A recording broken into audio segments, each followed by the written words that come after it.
주 예수와 그리스도 주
Di lama-lama kau tile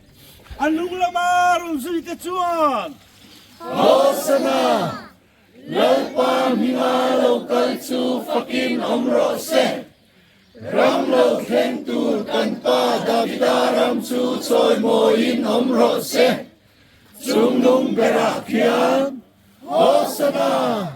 Jungnung berakian Hosana, Isua tu Lalani, Isua Krista tu Lele Van Helberani, Di lama-lama kau tile anung lamar unsuri kecuan Hosana, Laupa Minga Lokal Su Fakin Omro Se, Ram Lo Khen Tu Kanpa Davidaram Su Choi Moin Omro Se, Chung Nung Berakhian, Hosana, Jungnung berakian Hosana, Isua tu Lalani, Isua Krista tu Lele Van Helberani.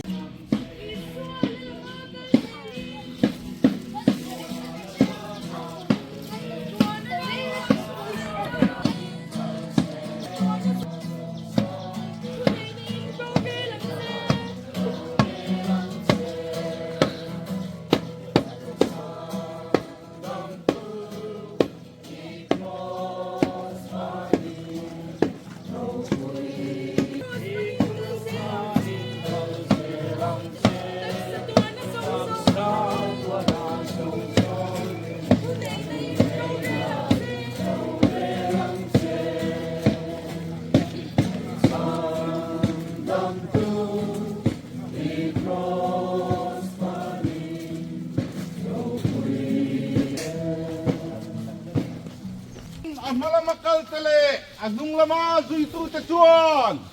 Hosana, Lalpa Minga Lokal Su Fakin Omro Se, Ram Lo Khen Tu Kanpa Davidaram Su Choi Moin Omro Se, Chung Nung Berakhian, Hosana, Jungnung berakian Hosana,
Jungnung berakhian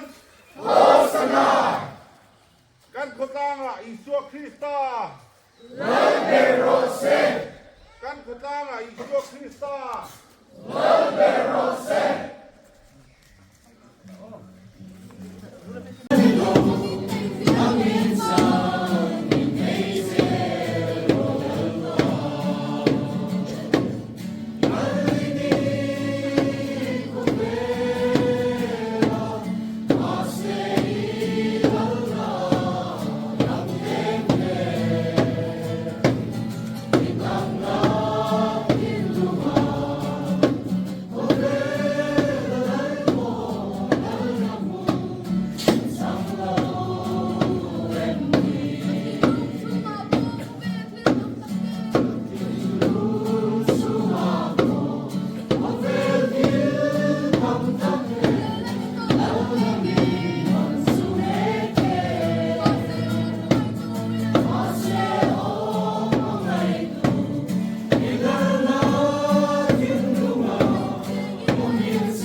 Jungnung berakhian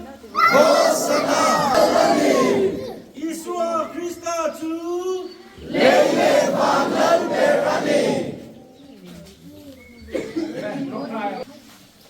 Lalpa kan katian nile van lalber Tu kina hian khobel mun khram kala dalini sian puan duala Kan ken pi tele kat ko khanina lalini sia kan puan re the wang hian lom su kan kinate Tu kina hian ken pi len suai tu te thin lunga te TK pi len suai tu te thin lunga te BK pi len suai tu te thin lunga te VMP len suai tu te thin lunga te upa le rong bo tu te thin lunga hian la tan na tharin den som le che kan ko khan pu pu ya hian lal lo ni sel la ko khan chung ti na hian lal lo ni la ram ro rel na hian takini lo ram ro min din sak de lang che min san dan tu I suam mengin ni khoi na dan di le